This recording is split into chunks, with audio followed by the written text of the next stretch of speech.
Hello everyone. ये video उनके लिए है जो एक मैनेजमेंट स्टूडेंट हैं या मैनेजमेंट के बारे में जानना चाहते हैं। तो इस वीडियो में हम कवर करेंगे मैनेजमेंट के फंडामेंटल्स को। अब इस फंडामेंटल्स के अंदर आएंगे जैसे कि मैनेजमेंट है क्या, management practice from past, managerial skills क्या है या मैनेजरियल फंक्शंस क्या है और उनकी केस स्टडीज़ को। तो चलिए शुरुआत करते हैं। तो सबसे पहले हम जानेंगे कि मैनेजमेंट है क्या। तो management is a process of planning, organising, leading, controlling resources to achieve specific goals and objectives. It involves the coordination and administration of task to attain desired outcomes.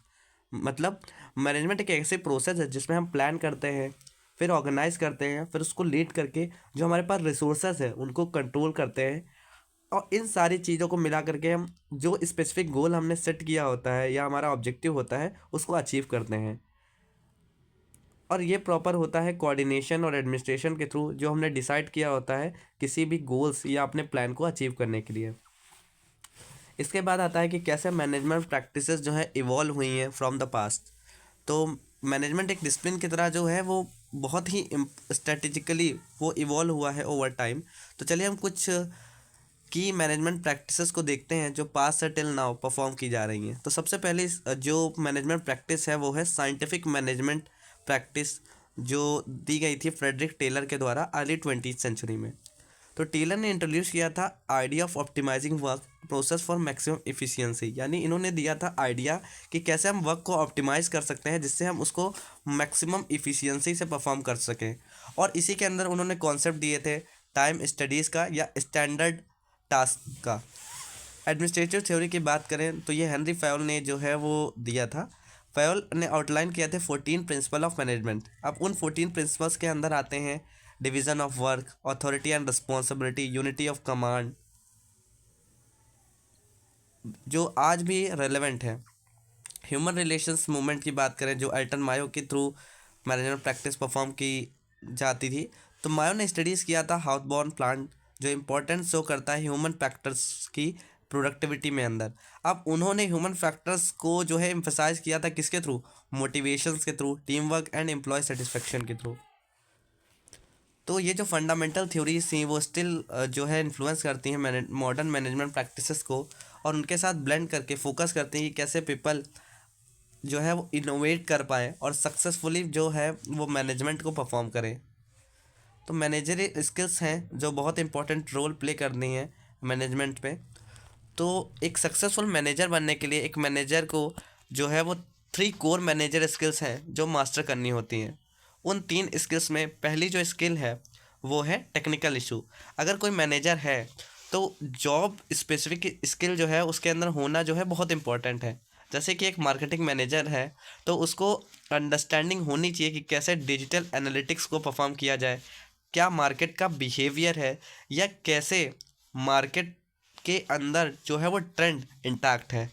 और अगर कोई एक एचआर मैनेजर है तो उसको जो है वो प्रोफिशिएंट होना चाहिए रिक्रूटमेंट टूल्स के अंदर, और उसको अंडरस्टैंडिंग होनी चाहिए ह्यूमन बिहेवियर की जिससे वो करेक्ट पर्सन को जो है वो हायर कर पाए। तीसरी सेकंड जो स्किल है वो है ह्यूमन स्किल्स। तो इसके अंदर जो है वो एक मैनेजर जो है वो इन्वॉल्व करता है जैसे वर्किंग वेल विद अदर्स। अब वो कैसे वर्किंग कर सकता है दूसरों के साथ in a proper way, effective communication के थ्रू, कॉन्फ्लिक्ट रेजोल्यूशन के थ्रू या टीम बिल्डिंग के थ्रू, जिसमें एम्पैथी का बहुत इंपॉर्टेंट रोल है क्योंकि एम्पैथी हमें इनेबल करती है कि जो अनदर पर्सन है वो क्या फील कर रहा है हम उसके बिहाफ पे जो है वो अंडरस्टैंड कर सकते हैं। थर्ड स्किल है कॉन्सेप्चुअल स्किल। अब ये स्किल जो है वो हेल्प करती है मैनेजर्स को कि वो कैसे स्ट्रेटेजिकली थिंक करें और एनालाइज करें जो कॉम्प्लेक्स सिचुएशन है, जिससे वो ऐसे डिसीजंस जो है वो ले पाएँ जो अलाइन हो उस ऑर्गेनाइजेशनल गोल्स को अचीव करने के लिए। अब एग्जांपल लेते हैं जिसमें ये तीनों स्किल्स इंपॉर्टेंट रोल प्ले करती हैं एक सक्सेसफुल प्रोजेक्ट मैनेजर के लिए। तो एक प्रोजेक्ट मैनेजर है उसके अंदर टेक्निकल स्किल्स भी होनी चाहिए जिससे वो अंडरस्टैंड कर पाए वर्क फ्लो को, ह्यूमन स्किल्स भी होनी चाहिए जिससे वो मोटिवेट कर पाए अपनी टीम को, और कॉन्सेप्चुअल स्किल तो होनी ही चाहिए जिससे वो अलाइन कर पाए उस पर्टिकुलर प्रोजेक्ट को कंपनी के ऑर्गेनाइजेशनल ऑब्जेक्टिव्स के साथ। तो अब बात करते हैं मैनेजरियल फंक्शंस की। तो सबसे पहले हम डिस्कस करते हैं मैनेजरियल फंक्शंस को जो बैकबोन है किसी भी मैनेजमेंट रोल की। तो अकॉर्डिंग टू हेनरी फयल उन्होंने 5 जो है वो की फंक्शंस इन जो है वो दिए थे, जो हैं planning, then organising, then staffing, then leading and then controlling. तो ये जो 5 की फंक्शंस हैं ये बहुत इंपॉर्टेंट रोल प्ले करते हैं मैनेजमेंट में। तो सबसे पहले हम डिस्कस करते हैं प्लानिंग को। तो planning means setting objectives and figuring out the best way to achieve them. अब प्लानिंग के अंदर हम क्या करते हैं, हम ऑब्जेक्टिव्स को जो है वो डिसाइड करते हैं और फिर हम फिगर आउट करते हैं कि क्या बेस्ट वे है जिससे हम उस पर्टिकुलर ऑब्जेक्टिव्स को जो है वो अचीव कर सकते हैं, जो हमने टाइम डिसाइड किया उस टाइम स्पेसिफिक ड्यूरेशन के अंदर। तो जैसे कि एक कंपनी है वो सोच रही है कि उसको इंटर करना है न्यू मार्केट के अंदर, तो उसको वो क्या करेगी, वो आउटलाइन करेगी स्ट्रेटजीज़ को, बजट को और टाइमलाइन को, कि किस पर्टिकुलर टाइमलाइन के अंदर किस पर्टिकुलर बजट के साथ वो उस पर्टिकुलर मार्केट में इंटर कर सकती है जहाँ पे उसको जो है वो अपना जो ऑब्जेक्टिव है वो अचीव करना है। देन आता है ऑर्गेनाइजिंग। अब ऑर्गेनाइजिंग के अंदर क्या चीज़ें इन्वॉल्व होती हैं, तो ऑर्गेनाइजिंग में सबसे पहले स्ट्रक्चर किया जाता है रिसोर्सेज को। अब वो रिसोर्सेज क्या हैं, जैसे लोग, मटेरियल और टाइम, और इन सारी चीज़ों को ऐसा स्ट्रक्चर किया जाता है जिससे कि जो पर्टिकुलर प्लान हमने डिसाइड किया उसको हम एग्जीक्यूट कर सकें।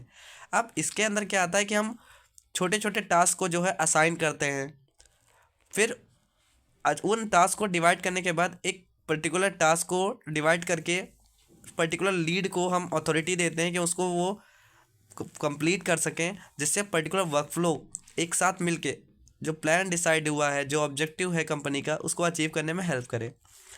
थर्ड जो की फंक्शन है वो स्टाफिंग। अब स्टाफिंग के अंदर क्या चीज़ें आती हैं, जैसे hiring, training and retaining the right person for the right role.